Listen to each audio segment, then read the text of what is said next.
I am so honored and excited to welcome you, Dax, and introduce you to our fans at Pure Country. How are you?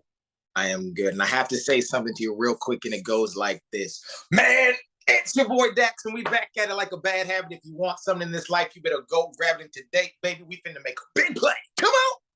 I love that, man. Okay, this is my first time meeting you, and already just starting it off with like the best energy ever. Yeah, that's my affirmation. I've been saying it for like 5 years since I started this journey. Well, I'd say it's a good thing to keep continuing on doing because it's going good. Yes, it is.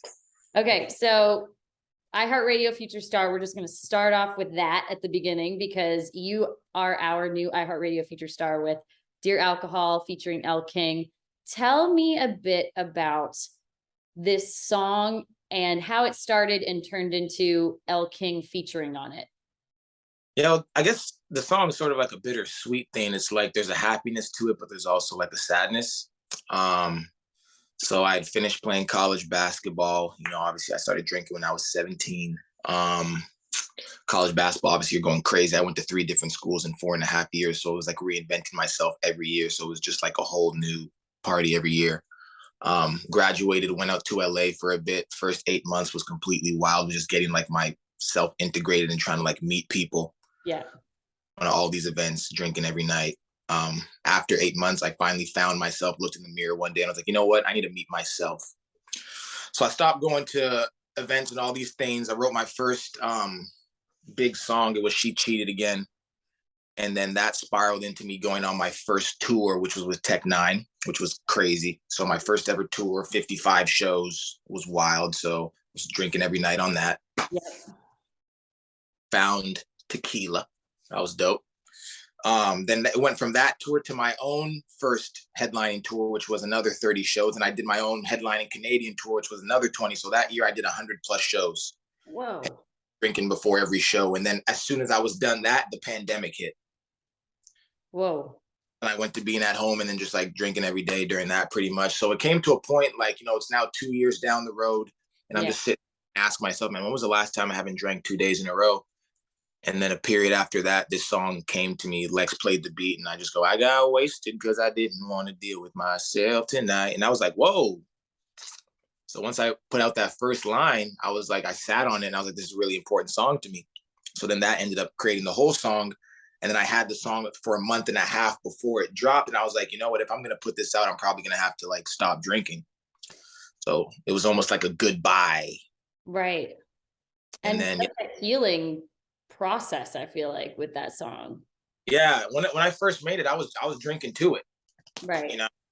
My own little thing, and then I put it out, and then just the weight of everybody, not to mention everyone adding their own verses, it was just like very easy to put the bottle down. And first, got rid of it all around me, and then my manager met Elle King's manager at an awards show, and then ended up working out. She's amazing personality, just a bubbly, just lively person. So we hit it off right away, filmed the music video together in Nashville. And yeah, now it's turned into this.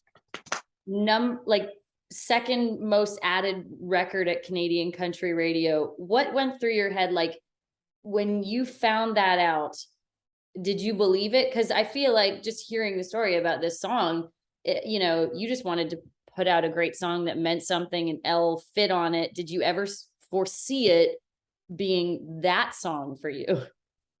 When I first made it, I knew it was going to hit differently because it didn't sound like the stuff I had made in the past. So I knew like really liked my music, we're going to be like shocked. Did I think it was going to get to this point this fast? No. Well, it did. But it's amazing. It's really just amazing to see how it's like everyone has their own story with it.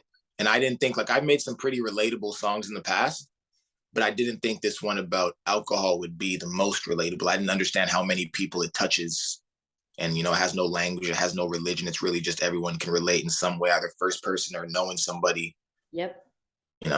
For sure. And it's crazy. Like beginning of September, you started off as our iHeartRadio Future Star. My gosh, I haven't had any alcohol, I promise. But since then, we've been playing it obviously a ton. We've played it a couple times before that started off, but since then, I'm getting all of these. We use the talkback feature on the iHeartRadio app. Once someone hears it, they just want it again. And they're sending me little voice notes being like, hey, I just heard a song by a guy named Dax. Can you play it again for me? I'm like, sure. Wow. See, and it's so crazy because like I've been more like on, I guess, the internet since I started this 5 years ago. So the way like it being played, it's like it's a different feeling, you know? I'm still trying to in my little rental I got right now. I'm trying to, I'm trying to catch it and stuff like that too. So wow, that's amazing to hear. It's so cool. And I think it's really an interesting time in country music, especially in Canada. And we're going to get into the CCMAs in a second, but just seeing that, you are obviously a Canadian and you have other interests in music, but the Canadian country music industry is going, hey, come on in, like be a part of this. And that's kind of what happened with Elle King too, because she was, maybe not solely in the country genre, but country just embraced her with open arms. And I love seeing that with you. And I hope that there's more music like this. Yeah, I've always said I never choose what like style of music I'm gonna make. When I hear the beat, I sort of just go from there. I've made songs like this in the past, just never put them out. Okay. And like even just I lived in Montana, I lived in Wyoming, I've lived in Kansas. My dad worked in Mississippi growing up. I was born in Newfoundland, so obviously I'm not country, but like I feel like it's always been around. So it's been really cool to just have them open their arms like that. I think it speaks a lot, speaks volumes. Awesome. Thank you so much, Dax, for joining us on Pure Country, our iHeartRadio Future Star. Go check out Dear Alcohol featuring Elle King.